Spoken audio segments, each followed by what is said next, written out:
The news hit like a thunderclap. It was the kind of moment that seemed to freeze time, as if the world itself was holding its breath. People everywhere stopped what they were doing, eyes glued to screens, hearts pounding with anticipation and dread. On June 24, 2016, screens across the UK, and indeed across the globe, flashed the same headline: UK votes to leave the European Union. It was a decision that would ripple far beyond Britain's shores, sending shockwaves through governments, markets, and communities worldwide. The numbers were in 51.9% to 48.1%. A narrow margin, but enough to change the course of history. For months, the country had been divided, the debate fierce and emotional. Now, the result was clear, but the consequences were anything but. For some, it was a moment of triumph. They had taken back control. In pubs and town squares, Leave supporters erupted in celebration, waving Union Jacks and singing patriotic songs. They felt vindicated, convinced that a new era of independence and opportunity was dawning. For others, it was shock and disbelief, a leap into an uncertain future. Tears flowed at Remain gatherings, where people hugged each other in sorrow, unable to comprehend what had just happened. The sense of loss was palpable, as if something precious had slipped away overnight. In Leave voting towns, car horns blared and glasses were raised to Independence Day. Streets filled with laughter and cheers, as people toasted what they saw as a victory for democracy and national pride. For them, it was a long-awaited chance to shape their own destiny. People spoke of a new dawn, free from Brussels bureaucracy.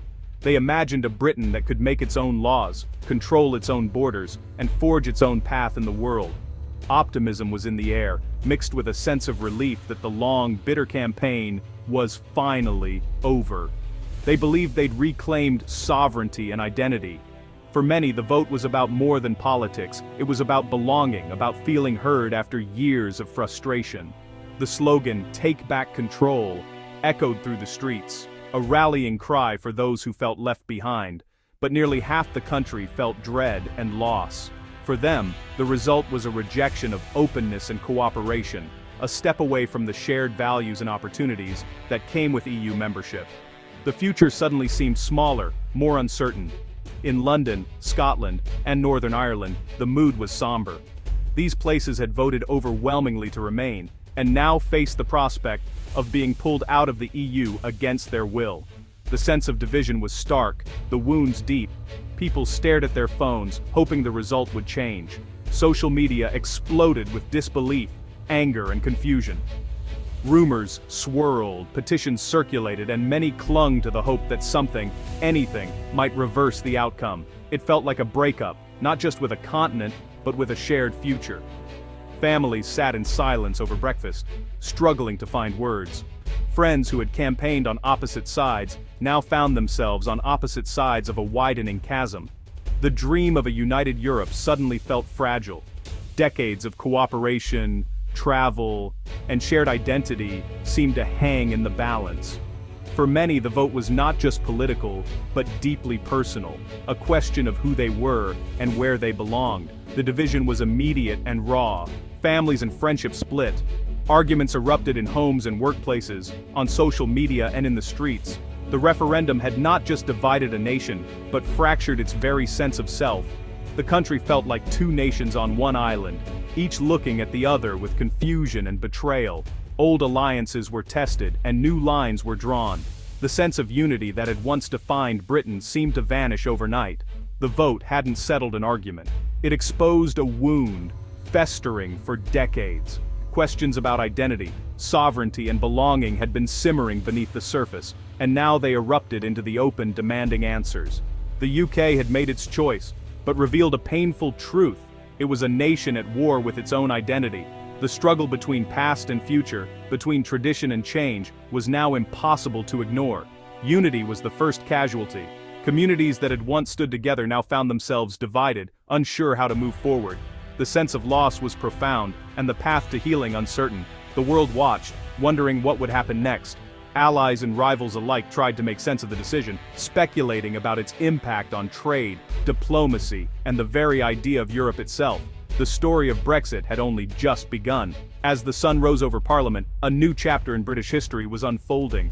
one filled with uncertainty, hope, and the daunting task of redefining a nation's place in the world.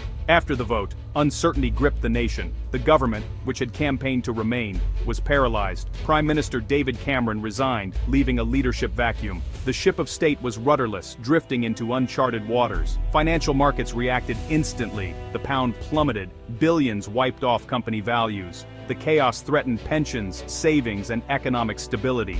Scotland, having voted to remain, called for a new independence referendum. In Northern Ireland, peace was threatened as the border with the Republic became a flashpoint. Reports of hate crimes and xenophobia surged. The vote gave license to prejudices long kept in check.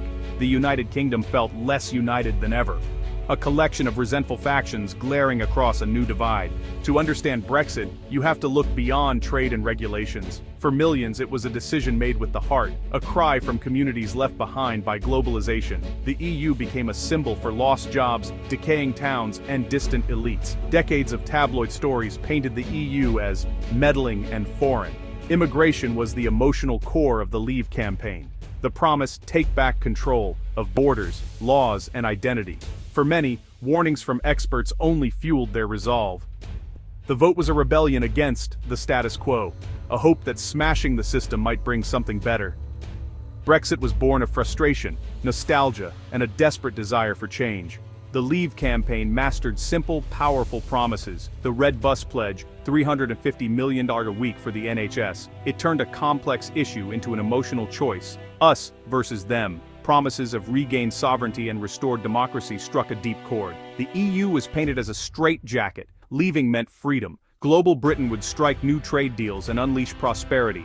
Immigration would be controlled with an Australian-style point system. Borders would be secure, and public services would benefit. The message, leaving the EU was not a risk but an opportunity. These promises built a dream that millions believed. Fast forward to November 2025. The promised dawn never arrived. Instead of a new era of prosperity, the country awoke to a reality that felt colder and harsher than before. The streets are quieter, the optimism that once filled the air now replaced by a sense of uncertainty and fatigue. Brexit has dragged on the economy, shrinking it by around 4%. Once bustling high streets now see shuttered windows and empty storefronts, while the hum of commerce has slowed to a crawl. The ripple effects are felt in every corner of the country. Growth is sluggish, inflation high, and opportunities diminished. Everyday essentials cost more, wages struggle to keep up, and job prospects have faded, especially for the young and those in struggling regions. The sense of hope that once drove ambition has been replaced by anxiety about the future. Trade deals with the US stalled. Those with Australia and New Zealand offer little benefit. Promises of global Britain have not materialized, leaving businesses and workers with fewer opportunities to grow and compete on the world stage. The new EU arrangement is filled with friction and costly barriers. Delays at borders have become routine, and the cost of doing business with Europe has soared, making it harder for British goods to reach their biggest market. Businesses face mountains of paperwork just to trade. Small companies in particular are overwhelmed by red tape, with many forced to scale back or close entirely. The administrative burden has stifled innovation and growth. Immigration control failed, EU migration fell, but non-EU migration soared to record highs. The system is more complex than ever, and the promised control over borders has proven elusive, fueling further debate and division. The NHS never saw the promised windfall. Instead, it faces crisis and staff shortages. Hospitals are stretched thin, waiting times have grown, and exhausted staff struggle to keep up with rising demand, leaving patients and families anxious and frustrated. Public services are squeezed, with less money and rising demand. Libraries, post offices, and social care are all under pressure, and communities feel the loss of vital support systems that once held them together. The land of milk and honey became one of austerity and decay. Food banks are now a lifeline for many, and once thriving neighborhoods show signs of neglect and hardship, as the social fabric phrase. Many Leave voters now feel confused and betrayed. The dreams they were sold have faded, replaced by a growing sense of regret and a longing for answers that never came. The gap between Brexit's promises and reality is undeniable. What was once sold as a bold leap into a brighter future has, for many, become a daily reminder of broken pledges and missed opportunities. The streets that once buzzed with hope now echo with uncertainty and frustration.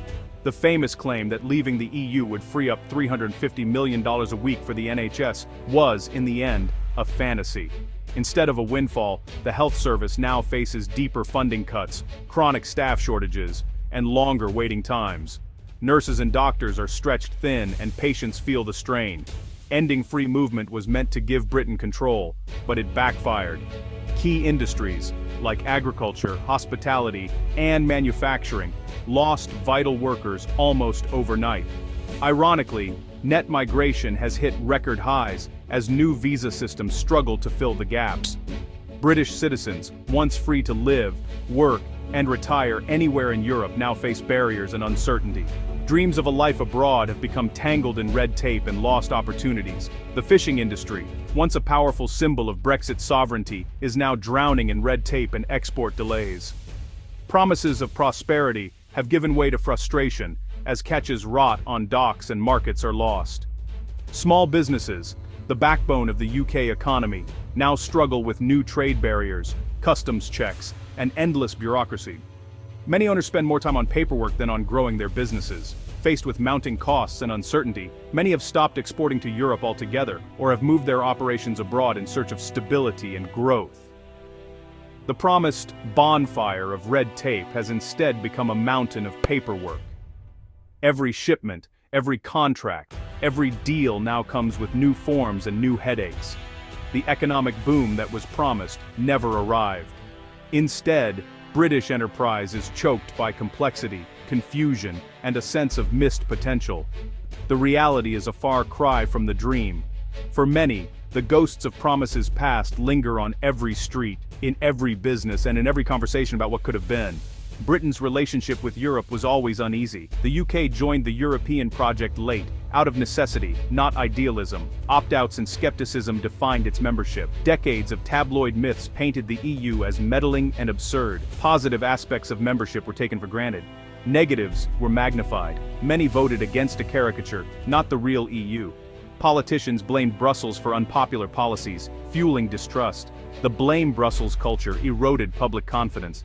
By 2016, the UK saw itself as a victim, not a partner, in Europe. Sovereignty came with real-world costs. Leaving the single market meant new checks and tariffs. Prices in shops soared. Small businesses struggled with paperwork and lost EU customers.